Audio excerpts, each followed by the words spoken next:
Block 3. Starship is about to fly, and if you've watched any coverage of it, you've probably seen the same list.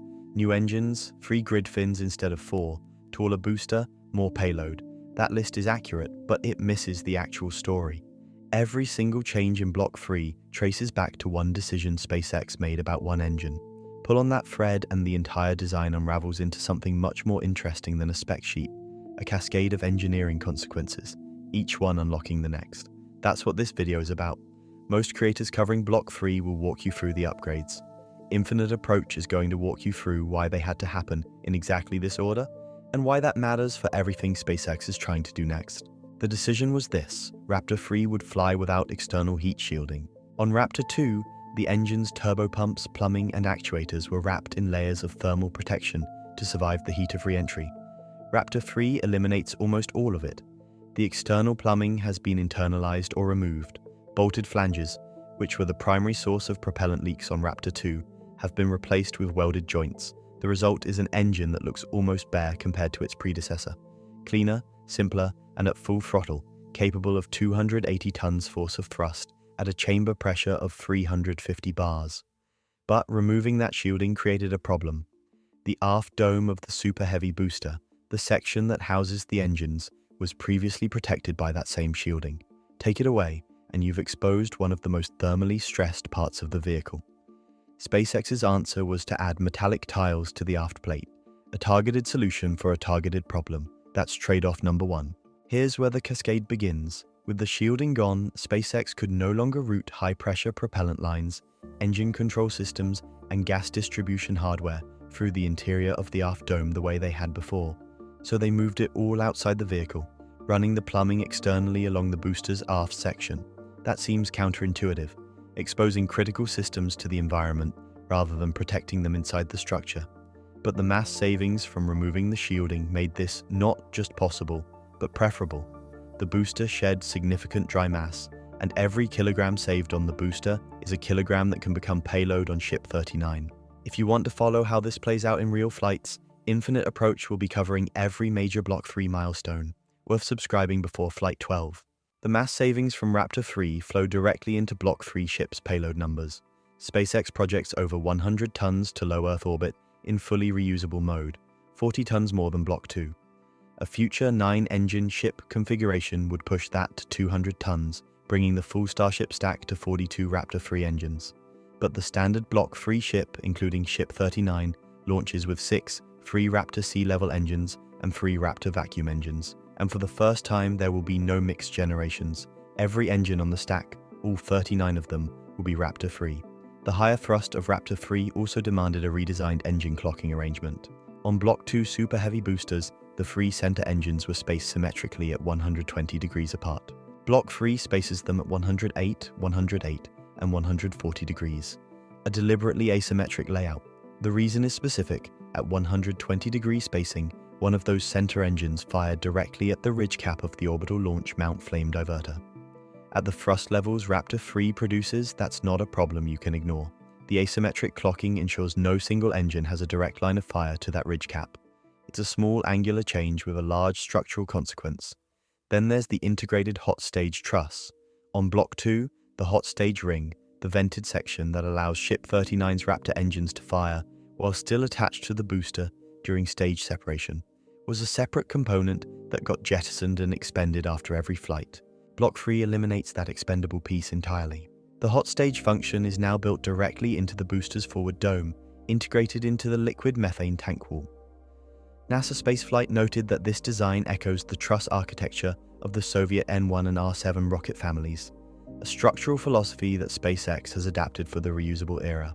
The booster is now 72.3 meters tall, up from 71 meters on Block 2, with that extra height coming almost entirely from this new integrated forward section.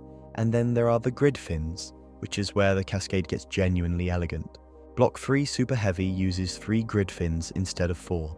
Each one is 50% larger than its predecessor and made from higher strength material. They sit lower on the vehicle, inside the liquid methane tank section, which protects them from the heat of hot stage separation. But the most significant change is structural.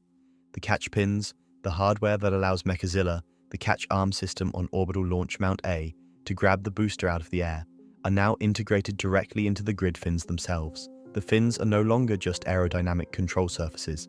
They are simultaneously the aerodynamic control surfaces, the structural interface for booster catch, and the lifting points for ground handling. 3 functions, 1 component. That consolidation is only possible because moving the fins lower on the vehicle placed them in exactly the right position to interface with the Mechazilla catch arms. SpaceX has also added a dedicated landing propellant tank, nested inside the liquid oxygen tank on the booster. When Super Heavy returns for catch, its main propellant tanks are nearly empty. Near empty tanks slosh. Sloshing disrupts fuel flow to the Raptor engines during the landing burn. The nested landing tank is a targeted fix, a smaller dedicated reservoir that ensures stable propellant delivery during the final seconds of descent, when engine reliability matters most. All of this structural redesign has been validated at Massey's Outpost, SpaceX's cryogenic and structural test facility near Starbase. Test Tank B18.1 has been at Massey's Outpost since May, undergoing 16 cryogenic proof tests on the new booster aft section. Using thrust rams in a structural test cage, SpaceX subjected the new aft design to 13,400 tons of force, 34% above the 10,000 tons they expect from 33 Raptor 3 engines on an actual booster. That margin is deliberate. SpaceX tests beyond operational limits specifically to find failure modes before flight hardware encounters them. Meanwhile, Ship 39 rolled out to Massey's Outpost in late February 2026 to begin its own cryogenic proof test campaign ahead of Flight 12. Flight 12 itself is a data collection mission. Booster 19 and Ship 39 will lift off from Orbital Launch Pad B at Starbase, SpaceX's second orbital launch pad, featuring an upgraded flame trench, water-cooled steel deck, and quick disconnect systems designed for Raptor 3's higher propellant flow rates. Ship 39 will perform a controlled re-entry over the Indian Ocean. Booster 19 will splash down rather than be caught. No recovery attempts, no distractions. The mission exists to validate Block 3 hardware under real flight conditions. That conservative profile is the right call, because what comes after Flight 12 is not conservative at all. The Starship Human Landing System, NASA's contracted lunar lander for the Artemis 3 mission, is a Block 3 derivative. Of its 2 airlocks has a habitable volume of 13 cubic meters, more than double the internal volume of the entire Apollo lunar module. The overall pressurized volume of Starship HLS reaches approximately 600 cubic meters, compared to roughly 1,000 cubic meters for the International Space Station. It is not a capsule. It is a building that lands on the Moon. Beyond the Moon, SpaceX's Mars architecture depends entirely on whether orbital propellant transfer works. In the 2026 Earth-Mars transfer window, SpaceX intends to send at least 5 Starships to Mars, carrying around 10 tons of payload each. Partially refueled missions designed to prove the basic transit capability and gather landing data. In the 2028 to 2029 transfer window, the plan scales to at least 20 Starships, each carrying 75 tons, to begin preparing landing infrastructure on the Martian surface. None of that happens without Block 3, and Block 3 only works because Raptor 3 eliminated its heat shielding. That's the cascade. One decision about one engine, and everything else followed. The grid fins, the aft redesign, the integrated hot stage, the catch hardware, the payload numbers, the Mars architecture, all of it traces back to that single choice. When Booster 19 and Ship 39 lift off from Orbital Launch Pad B, they won't just be flying a new rocket. They'll be flying the proof that the cascade worked.